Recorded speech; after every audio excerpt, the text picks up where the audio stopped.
Não, mas o Grêmio do Castro é o Grêmio da vergonha. O Grêmio do Castro é o Grêmio do vexame, é o Grêmio do fiasco.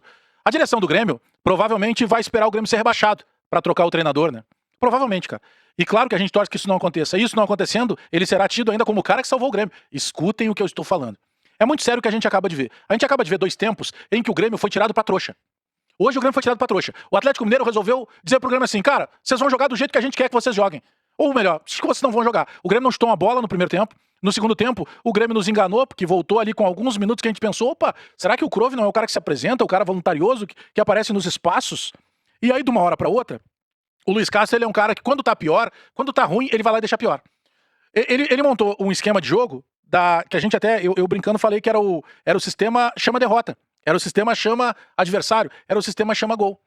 E aí ele fez o seguinte, bom, eu retranquei demais, agora eu vou soltar demais. Ou seja, ele não tem um equilíbrio. Mas lá no Grêmio atual, eu já contei essa história pra vocês, eles endeusam o Luiz Castro. Eu não sei porquê. Eu sou de uma época, eu tô com 50 anos. Mas a minha vida inteira, metade dela, foi trabalhando como jornalista esportivo. Enquanto eu viajei como repórter, um jogo como o de hoje, com 3-0 e o Grêmio não vendo a cor da bola, sabe o que era a grande preocupação do repórter? Ixi, hoje eu não posso perder o time. Hoje eu tenho que dar a notícia da demissão do Castro. Mas sabe o que vai acontecer com o nosso repórter Lucas Pilar, que tá lá em Belo Horizonte? Ele vai ter a preocupação de tentar entender, de tentar perguntar o porquê que o Grêmio foi submetido a mais um vexame, mas ele não vai ter a preocupação da demissão do Castro, porque ela não vai acontecer. O Luiz Castro não sai do Grêmio, a menos que ele queira, e ele não vai querer sair do Grêmio. É surreal as coisas que acontecem. Hoje seria um jogo que, com a maneira que o Grêmio se apresentou dentro de campo, era a demissão, ou o técnico pediria pra sair. Mas além de não pedir pra sair, porque ele tem certeza que ele tá fazendo bem, e a direção, vocês já viram o que a direção diz quando a gente vai perguntar, vem cá, como é que tá o Castro no dia a dia? Por que vocês não demitem o Castro? A resposta é sempre a mesma. Não, porque o trabalho do dia a dia é maravilhoso. Eu já disse, o Grêmio tem que começar a mandar os jogos dentro do CT Presidente Luiz Carvalho, porque se ele treina tão bem assim, a gente não pode, nós temos que jogar ali, a gente não pode jogar na arena. Ou qualquer outro lugar. O Grêmio é um time medroso, o Grêmio é um time bunda mole, o Grêmio é um time flácido. Tem um momento agora, faltando 5 minutos pra acabar o jogo, que os caras começaram, a torcida começou a gritar, olé! E vocês acham que o Grêmio fez alguma falta? Não, porque o Grêmio atual é o Grêmio da elegância, é o Grêmio europeu. O Grêmio atual é o Grêmio gourmetizado, que a gente gosta quando o Grêmio sai dessa gourmetização e vira aquele Grêmio maloqueiro. Sabe aquele Grêmio vagabundo que a gente se acostumou a ver o Grêmio disputando, dando carrinho, o Grêmio suando, o Grêmio sujando o uniforme, o Grêmio disputando e jogando 2 metros de altura um adversário. Esse Grêmio não existe mais. Então, volta e meia, quando ele aparece, ou pelo menos nos dá algum tipo de ideia de que ele possa aparecer, a gente se ilude de novo. E nós nos iludimos recentemente. Vocês lembram que eu disse, olha, o Grêmio tá fazendo história com o gol do Pavão? E era um jogo contra o Mirassol. E nós temos que nos permitir fazer isso, porque a gente nunca sabe quando é a próxima vez de comemorar. Porque o Grêmio é uma cãibra, como eu tô dizendo há bastante tempo. O Grêmio do Luiz Castro é uma cãibra num corpo humano. Tu não sabe, a cãibra quando ela te dá, tu não sabe que hora ela vem, ela não te avisa, e tu não sabe se ela vai passar. Tu não sabe, tu não tem controle nenhum. O Grêmio de hoje foi um time de crianças, e crianças tolas. Sabe quando tu vê aquele filho do amigo, às vezes até o teu filho, pô, eu era mais ligado com essa criança. Sabe aquela criança meio bobinha? Esse é o Grêmio atual, jogando contra um time de adultos. O Atlético Mineiro é todo descabelado. O Barba Domingues tem 3 vezes por semana pedem a demissão dele. Pois ele deu um relho no Grêmio, ele deu uma tunda, ele deu uma roda, chamem como quiser. Ele passou o carro, deu ré e passou de novo em cima do Grêmio. E agora nós vamos acreditar de novo. Você lembra que a gente falou? Olha só que maravilha, né? Grêmio classificou na Copa do Brasil contra o Mirassol, Grêmio ganhou de virada contra o São Paulo. Agora teremos toda uma semana de trabalho, pois quando o maldito do Luiz Castro tem tempo pra trabalhar, ele consegue estragar o que já é ruim. Vocês já viram em algum clube do futebol brasileiro tamanha paciência?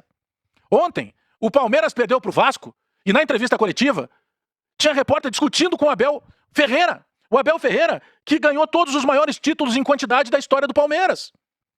Mas lá ele tem uma direção que entende a importância dele, mas porque ele ganha. Aqui nós temos uma blindagem talvez maior. Se a gente botar na proporção, a blindagem ao Castro é maior do que a blindagem que tem o Abel do Palmeiras. Porque o Abel ganha tudo, o Castro não ganha nada. E ele é tão valorizado. A direção do Grêmio atualmente compra bronca com a torcida em função do Castro. Numa época antiga, se a gente pegasse aí Celso Roth, se a gente pegasse vários e vários treinadores que por aqui passaram, Cláudio Duarte, olha, pode pegar Rubens Minelli, Emerson Leão e tantos outros técnicos que passaram aqui pelo Rio Grande do Sul, o cara, ele não aguentava tanto tempo. Nós estamos já no segundo período do mês de agosto, a segunda metade. Daqui a pouco a gente vai bater em setembro. E não tem nada no Grêmio. O Grêmio não tem uma jogada ensaiada, o Grêmio não tem nada. E a gente se empolga quando o Grêmio minimamente consegue rivalizar dentro de campo com seus adversários. O Grêmio não acabou tomando uma roda pro Palmeiras, pro Flamengo, ou até pro Cruzeiro, que tem melhores elencos que o nosso. O Grêmio tomou uma roda pro Atlético Mineiro, gente. Outra, por mais que a gente ame o Kahneman, pô, quando entrou a gente falou, não dá. Não é jogo pro Kahneman. Tu expor o Kahneman a um time que tem velocidade, a um time que tem soberania de posse de bola, a um time que tem muito mais volume de jogo que a gente. O que acabou acontecendo? No momento o Kahneman entrou como sempre entra, sem freio, porque ele não tem mais freio, faz uma falta pra cartão, e aí morreu o Kahneman, porque ele ia correr o risco de ser expulso. Mas isso quem tem que pensar é o treinador, gente. Será que o meu treinador não entende minimamente uma questão de lógica? Que se tu ir para o jogo dizendo pros caras que tu só vai te retrancar, se tu ir pro jogo dizendo pros caras que tu já preservou porque tem o gramado de plástico, qual é a chance que tu tem de ganhar? Nos últimos 2 anos, o Grêmio tem 7 vitórias fora de casa. 7 míseras vitórias fora de casa. Pelo amor de Deus, a gente tá falando de 2 campeonatos brasileiros. Vamos fazer um cálculo rápido. São 19 jogos fora em cada rodada, em cada campeonato. Então são 38 jogos nos últimos 2 anos. Não tô nem contando esse ano, porque esse ano a gente não ganhou nenhum. Mas nos 38 jogos de 25 e de 26, os 38 jogos fora de casa, o Grêmio tem 7 vitórias em 2 temporadas. Esse ano, o Grêmio fechou 11 jogos em que o Grêmio perdeu 7. E que o Grêmio tem 4 míseros empates. Quando eu brinquei, se provou. Eu fiz uma analogia. Se tu perdeu pro VO, o placar aplicado pra ti é uma derrota de 3-0. O Grêmio poderia ter economizado hoje na passagem, no hotel, na alimentação, nos serviços dos funcionários. Ficava aqui treinando. Porque o placar seria o mesmo 3-0 sem o Grêmio entrar em campo. Ah, detalhe, tá? Era pra ser mais. Foi 3-0, porque de novo o Everton trabalhou muito, porque de novo o adversário desperdiçou gols, porque de novo o adversário chutou a bola na trave, porque senão teria sido mais. É vergonhoso o jogo que a gente acaba de presenciar. Mas tem mais, tá? Porque na próxima semana o adversário é pior, o Bragantino. E vocês têm alguma dúvida que nós teremos de imensas dificuldades contra o Bragantino? Porque a semana que vem vai ser o seguinte: o fulano não pode jogar porque sentiu, o Beltrano não pode jogar porque não gosta de Bragança, o outro não pode jogar porque o ar-condicionado estava forte, o outro não pode jogar porque vai ter Grenal na quinta-feira. É o time das desculpas. O Dom Quixote de Portugal, ele acreditou numa coisa. Quem não leu, leia. Leia a obra de ficção que conta a história, lá de Miguel de Cervantes, que conta a história de Dom Quixote de La Mancha. Um cara que ele consumia tanta literatura fictícia e sobre batalhas e cavalarias que ele se tornou maluco. E ele criou a própria cavalaria e ele criava as próprias batalhas. Ele criou até um amor platônico. Isso é um best-seller da literatura mundial. Pelo amor de Deus, nós temos o próprio Dom Quixote. Ele criou a cavalaria e ele tem certeza que ele lidera essa cavalaria. E ele tem certeza que ele vence essas batalhas. Porque tem um monte de gente na volta dele que olha pra ele como se ele realmente fosse esse cara que ele acredita ser. Eu vou dizer uma frase muito forte e que vocês estão acostumados a ouvir. O futebol brasileiro não é sério. Porque se ele fosse sério, o Luiz Castro estava no olho da rua. Se ele fosse sério, a direção do Grêmio e qualquer outro que não seja da direção que manda no Grêmio, que a gente sabe que tem mais gente que manda no Grêmio hoje, eles já teriam demitido o Luiz Castro. Mas sabe o que vai acontecer? Sabe o que pode acontecer essa semana? Vazar um outro áudio da importância do trabalho do Luiz Castro, o quanto o Luiz Castro é importante pro Grêmio. E aí vocês ficam mandando nos grupos de WhatsApp: tu viu? Vazou um áudio do seu fulano. Vazou um áudio do cicrano. Não, gente. Não vazou porra nenhuma. As coisas são vazadas de maneira a fazer a gente acreditar nesse monte de coisa que tá acontecendo no Grêmio. Vamos entender de uma vez por todas o tamanho que o Grêmio tem. É que é difícil alguém falar a verdade, né? Porque atualmente no Brasil, quando tu fala a verdade, tu te incomoda. Agora, se tu tem gente gostando de ti, só porque tu tá dizendo o que eles querem ouvir, tu pode ter certeza que essa galera que tá na tua volta é falsa. Tu pode ter certeza disso. Porque é surreal o que acontece no Grêmio e todos os motivos possíveis a cada rodada que passa, seja da competição que for, para se demitir o Luiz Castro e não se demite o Luiz Castro. Engraçado que pra rescindir com o William tem dinheiro. Pra rescindir com o Bright White, como vai acabar acontecendo, tem dinheiro.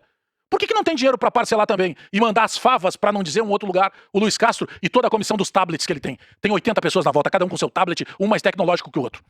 Joga no chat GPT como escalar o Grêmio e ele não vai fazer pior do que o Luiz Castro. Muito antes, pelo contrário. Porque no chat GPT, eles vão entender a história e o tamanho que o Grêmio tem e peso de camisa e o tamanho de torcida. E eles vão fazer melhor do que o Luiz Castro. O nosso Dom Quixote de La Mancha tricolor. Porque ele inventou uma cavalaria, ele inventou batalhas e ele também está acreditando que ele vence essas batalhas e que ele lidera todo um exército com a sua cavalaria poderosa. Esse é o atual Grêmio. O pior é que tem gente aplaudindo. Na obra fictícia do Miguel de Cervantes, não tinha pessoas aplaudindo. Pelo contrário, todo mundo se preocupou com a situação mental que se encontrava o Dom Quixote. Porque ele vivia uma realidade paralela. Na obra real do atual Grêmio, eles aplaudem o Dom Quixote. Não precisa mais me dar entrevista, eu tenho a maior honra de ter ouvido de vocês da direção, inclusive de assessoria de imprensa, que seria concedida uma entrevista pra mim, mas não precisa mais, porque sim, eu estou há bastante tempo pedindo a demissão do Luiz Castro. Eu não negocio o meu trabalho. Eu nunca fiz isso quando eu era empregado. Tu imagina eu tendo meu próprio negócio. Eu nunca negociei isso quando eu era guri. Tu imagina eu tendo 50 anos de idade. Eu não negocio entrevista. Não precisa mais me dar entrevista. Eu prefiro que vocês demitam o Luiz Castro. Eu serei mais agradecido se vocês demitirem o Luiz Castro. Pode cancelar qualquer tipo de entrevista, não precisa me chamar pra tomar café, não precisa nada. Só demitam o Luiz Castro. Eu sou gremista igual vocês. Vocês são gremistas igual eu. Então, demitam o Luiz Castro. Apoiem o torcedor. Nesse momento, qualquer enquete que seja feita, ela dá uma avalanche de votos do torcedor querendo o Luiz Castro longe do Grêmio. Demitam o Luiz Castro. Vocês têm essa responsabilidade de demitir o Luiz Castro. Vamos parar de conversa porque era enchente, porque era pandemia, porque era o guerra. Não, não, não, não, não. A gestão atual é o Dorico Roman e seus comandados. Façam o bem do Grêmio. Chega que vocês prometeram um monte de coisa que vocês não conseguem cumprir e que vocês sabem que não vão cumprir. Então sejam gremistas e salvem o Grêmio. Não esperem o Grêmio ficar numa forma irreversível de rebaixamento para demitirem o Dom Quixote português. Demitam o Luiz Castro e salvem o Grêmio.